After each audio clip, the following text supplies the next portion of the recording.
Hello അസ്സാം വലൈക്കും welcome back to your channel. അപ്പോൾ ഇതാ ഇന്ന് ഒരുപാട് സങ്കടം കേട്ടോ, സങ്കടമായപ്പോൾ ഒരു വീഡിയോ ചെയ്യാമെന്ന് കരുതി. ഇന്നൊരു വീഡിയോസ് എല്ലാവരും സോഷ്യൽ മീഡിയ തുറന്ന ആകെപ്പാടെ കാണുന്നത് 1.5 വയസ്സുകാരൻ്റെ ഒരു മരണമാണ്.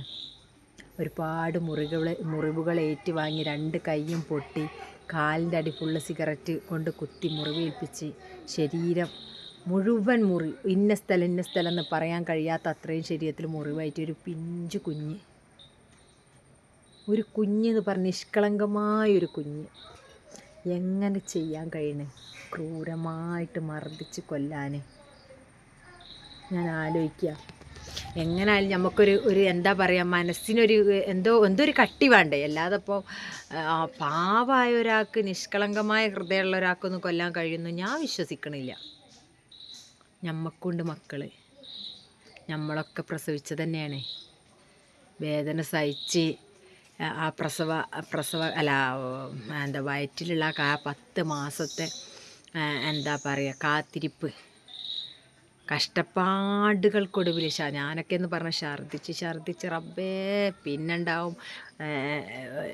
ഛർദ്ദിച്ച് ലാസ്റ്റ് ചോരൊക്കെ ഛർദ്ദിക്കില്ല ഞാൻ. എന്നിട്ട് പോലും അതൊക്കെ ആ 10 മാസം കഴിയുമ്പോൾ ആ മക്കളങ്ങോട്ട് കിട്ടുമ്പോൾ ആ ആ 10 മാസം നമ്മൾ അനുഭവിച്ച വേദനകളൊരു നിമിഷം കൊണ്ട് ഇല്ലാണ്ടാവുന്ന ഒരു നിമിഷമാണത്. എന്താ വേദന എന്താന്ന് പോലും നമ്മൾ മറക്കണ ഒരു സമയം ആ മക്കളെ ആ കുഞ്ഞിൻ്റെ മുഖം കാണുമ്പോൾ. അതുപോലെ പ്രസവിച്ചതല്ലേ ഇവളും. ഇങ്ങോട്ട് എങ്ങനെ കഴിയണം എങ്ങനെയെന്നുള്ളത് ഞാൻ ആലോചിക്കില്ല. എൻ്റെ അഭിപ്രായത്തിൽ ഇങ്ങനെയുള്ളവർക്കൊന്നും ഇങ്ങനത്തെ ഹൃദയമുള്ളവർക്കും ഇങ്ങനെ ചെയ്യുന്നവർക്കൊന്നും മക്കളെ കൊടുക്കരുത്. എത്രയോ ആൾക്കാരുണ്ട് മക്കളെ കിട്ടാൻ വേണ്ടിയിട്ട് എന്താ പറയുക പ്രാർത്ഥിച്ച് വഴിപാട് നടത്തി ഡോക്ടറെ കാണിച്ച് ഇങ്ങനെയൊക്കെ കരഞ്ഞ് ഉരുകി മെഡിസിനൊക്കെ കഴിയുന്ന എത്രയോ ദമ്പതിമാരുണ്ട് കേട്ടോ. ഓർക്കൊന്നും കിട്ടാത്തൊരു ഭാഗ്യം കിട്ടിയപ്പോൾ അതിനെ കൊന്നു കളഞ്ഞു. ഓൾക്ക് വേണ്ട, ഓനക്ക് ആ കുഞ്ഞിനെ വേണ്ട എന്നുണ്ടെങ്കിൽ, ഓളെ സുഖത്തിനും വേണ്ടി പോവുകയെന്നുണ്ടെങ്കിൽ ഓൾക്ക് വാണ്ടിയവർക്ക് കൊടുത്തൂടെ? ഇപ്പം ആ കുഞ്ഞിൻ്റെ അച്ഛന്, അതേപോലെ ആ കൊച്ചിൻ്റെ അച്ഛൻ്റെ അമ്മൻ്റെ അമ്മയും ഒക്കെ ഉണ്ടല്ലോ, എല്ലാവരും ജീവിച്ചിരിപ്പുണ്ടല്ലോ. ആർക്കെങ്കിലും കൊടുക്കുക. ഓർക്കൊന്നും വേണ്ടാന്നുണ്ടെങ്കിൽ എത്ര ആശ്രമങ്ങളുണ്ട്, അനാഥാശ്രമങ്ങൾ, കുഞ്ഞുങ്ങളെ നോക്കുന്ന എത്ര അമ്മത്തൊട്ടിലുകളുണ്ട്. ആർക്ക് കിട്ടിയാലും നോക്കും. എന്തിനാ വെറുതെ കൊന്ന് കളഞ്ഞ് വിചാരിച്ചിപ്പോൾ എന്താ കിട്ടണത്? ഞാൻ അത് ആലോചിക്കുന്നത്. കൊന്ന് കളഞ്ഞ് ഇനി കുട്ടീനെ വേണ്ട എന്നുള്ളത് നമ്മൾ കൊന്ന് കളഞ്ഞെന്ന് വെക്കുക. ഈ കൊന്ന് കളയുമ്പോൾ എന്താ നമുക്ക് കിട്ടണത്? ഒന്നും കിട്ടണില്ല. നമ്മളെ ജീവിതം കൂടി നശിച്ചു പോവുക. ഇനിയിപ്പോൾ ഓള് ജയിലിലായി, ഇനിയിപ്പോൾ എന്ത് ശിക്ഷയാണ് കിട്ടണമെന്നുള്ള ആലോചിച്ച് കിടക്കണം അല്ലേ? ഇതിലിപ്പം ലാഭമൊന്നുമില്ല, ഫുള്ള് നഷ്ടമാണ്. അപ്പോൾ ഇനി കൊല്ലാതിരുന്നൂടെ? ആ കുഞ്ഞിൻ്റെ ഒക്കെ മുഖത്ത് നോക്കുമ്പോൾ എങ്ങനെ കൊല്ലാൻ തോന്നണമെന്നാണ് ഞാൻ ആലോചിക്കുന്നത്. എത്ര നമ്മൾ ദേഷ്യം പിടിച്ച് തച്ചാലും നമ്മൾ ഉള്ളിൻ്റെ ഉള്ളിൽ അമ്മ എന്നുള്ളൊരു സംഗതി ഉണ്ടല്ലോ, അതിങ്ങോട്ട് പുറത്ത് വരൂല എന്നാണ് ഞാൻ ആലോചിക്കുന്നത്. നമ്മളെ മക്കളൊക്കെ ഞാനായാലും ഏത് രക്ഷിതാക്കളായാലും അമ്മമാരൊക്കെ നമ്മൾ ദേഷ്യം പിടിക്കുമ്പോൾ ചീത്ത പറയും, തല്ലും, പറഞ്ഞേക്കാഞ്ഞാലൊക്കെ തല്ലും. അതൊക്കെ സ്വാഭാവികം. അന്നിപ്പോൾ ഞാൻ ഇല്ലയെന്ന് പറയണില്ല, അതൊക്കെ യാഥാർത്ഥ്യമാണ്. തല്ലും, നമ്മൾ ചീത്ത പറയും, ഒക്കെ മക്കളെ നല്ലതിന് വേണ്ടിയിട്ടാണ്. ദേഷ്യം പിടിക്കുമ്പോൾ ഒക്കെ തല്ലും, ഒക്കെ സ്വാഭാവികമായിട്ടുള്ള കാര്യമാണ്. എന്നാലും നമ്മളെ മക്കളെ ആ ദേഷ്യത്തിന് തച്ചാലും കുറച്ച് കഴിയുമ്പോൾ നമുക്ക് സാരമില്ല, ഒഴിഞ്ഞ നമ്മൾ കൊടുക്കും. ദേഷ്യം കൊണ്ട് തച്ചാട്ടെ സാരമില്ല, വലിയ അടിയൊന്നുമല്ല കേട്ടോ ഞാൻ പറഞ്ഞ്. ചിലപ്പോൾ നമ്മൾ പറഞ്ഞ് കേൾക്കാത്ത സമയത്തൊക്കെ നമുക്ക് ദേഷ്യം പിടിക്കുമ്പോൾ തല്ലുമല്ലോ, അതാട്ടോ ഞാൻ പറഞ്ഞത്. ആ സമയത്ത് നമ്മൾ തച്ചാലും നമുക്ക് വേദനയാണ്. പക്ഷെ പുറത്തുനിന്ന് ഒരാൾ വെറുതെ ഒന്ന് ചീത്ത അറിഞ്ഞു നോക്കിയാണെങ്കിൽ നമ്മളെ മക്കളെ നമുക്ക് പിടിക്കുമോ? അപ്പം നമ്മൾ ഇടപെടും, അപ്പം നമ്മൾ തിരിച്ചു പറയുമ്പോൾ നമ്മളെ മക്കളെ അടുത്താണ് തെറ്റെങ്കിൽ പോലും നമുക്കുണ്ടാവുമല്ലോ ഉള്ളിൻ്റെ ഉള്ളിൽ ഒരു അമ്മ എന്നുള്ളൊരു സംഗതി. അത് പുറത്ത് വരൂലേ? സ്വാഭാവികമായിട്ട് വരും.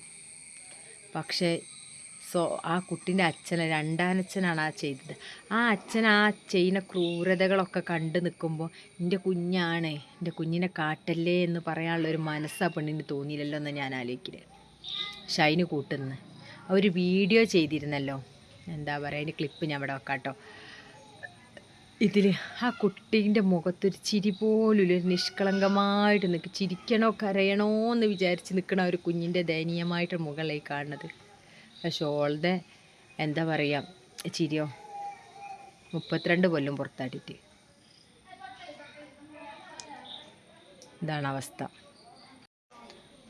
ഒരു കുഞ്ഞിന് പോലും ഈ അവസ്ഥ വരുത്തല്ലേ എന്നാണ് ഞാൻ പറയണത്. ഒരു കുഞ്ഞിനും. ഞാൻ വിചാരിക്കില്ല ആ കുട്ടീൻ്റെ അച്ഛനുണ്ടെങ്കിൽ ഈ അവസ്ഥ ആ കുട്ടിക്ക് വരുമായിരുന്നു. ഒരിക്കലും വരില്ലായിരുന്നു. പക്ഷെ ആ കുട്ടീൻ്റെ എൻ്റെ അഭിപ്രായത്തിൽ ഇനിയിപ്പോൾ ആ കുട്ടീൻ്റെ അച്ഛനെ പൊന്നിവൾ കൊന്നതാണോ ഉറപ്പൊന്നും പറയാൻ പറ്റൂല. അവൻ വേണ്ടിയിട്ടൊന്ന് അന്വേഷിക്കുക.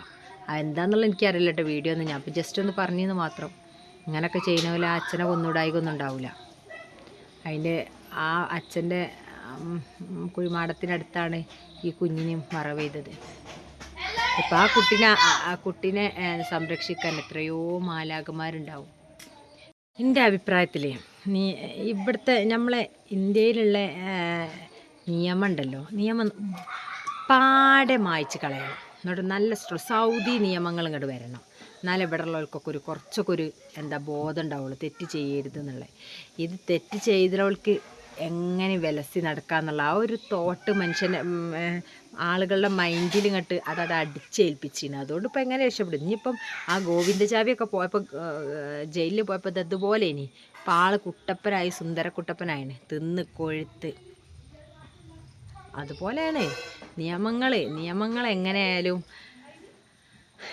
നിയമത്തിൻ്റെ സ്ട്രോങ് പോലെയായിരിക്കും കുറ്റങ്ങൾ ചെയ്യാനുള്ള എന്താ പറയുക കഴിവെന്ന് പറഞ്ഞിട്ടില്ലേ. സൗദിയിലൊക്കെ ആളുകൾ തെറ്റുകൾ ചെയ്യാത്ത ഗൾഫ് രാജ്യങ്ങളിൽ. കാരണം അവിടുത്തെ സിസ്റ്റം, അവിടുത്തെ നിയമങ്ങൾ അങ്ങനെയാണ്, സ്ട്രോങ് ആണ്. തെറ്റ് ചെയ്ത് അതിനുള്ള കൈ വെട്ടുക, തല വെട്ടുക, തല വെട്ടുക, മറ്റേ ചെയ്യാന്നൊക്കെ പറഞ്ഞ മാതിരി, തൂക്കിക്കൊല്ലുക എന്നൊക്കെ പറഞ്ഞ മാതിരി ഇവിടെ അതില്ല. ഇവിടെ ഏറി വന്നാൽ ഒന്ന് 14 കൊല്ലം 10 കൊല്ലമൊക്കെ ഒന്ന് ജയിലിലിടുക. അത് കഴിഞ്ഞിട്ട് അപ്പോൾ ആട്ട് പോയത് ഈർക്കുളോലയാണെങ്കിൽ ഇങ്ങോട്ട് വരുന്ന കുട്ടപ്പനായിട്ട് വരും എന്ന് പറഞ്ഞിട്ടില്ല. അതുപോലെയാണ്. അപ്പോൾ എങ്ങനെയും തെറ്റ് ചെയ്യുക, കുഴപ്പമില്ല എന്നുള്ള ആ ഒരു മെൻറ്റാലിറ്റിയാണ്. ഏതായാലും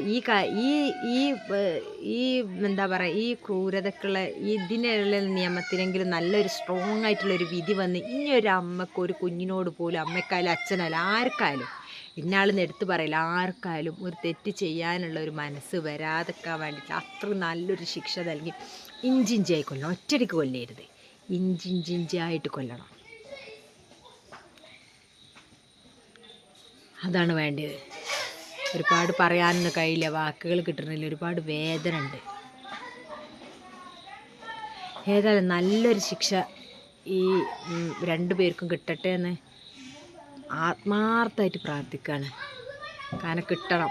ആ കുഞ്ഞ് അനുഭവിച്ചതിൻ്റെ ഡബിൾ വേദന, ആ കുഞ്ഞ് അനുഭവിച്ചതിൻ്റെ വേദന ഒന്നും അവർക്ക് അനുഭവിക്കാൻ കഴിയൂല, ഒരിക്കലും അനുഭവിക്കാൻ കഴിയില്ല. എങ്കിലും നമ്മൾ പ്രതീക്ഷിക്കുമല്ലോ കുറച്ചെങ്കിലും കിട്ടണേ എന്നുള്ളത്. അതുപോലെ കുറച്ചെങ്കിലും കിട്ടണം. ഒരു ജീവപര്യന്തത്തിൽ ഒതുക്കരുത് ഓലെ ശിക്ഷ.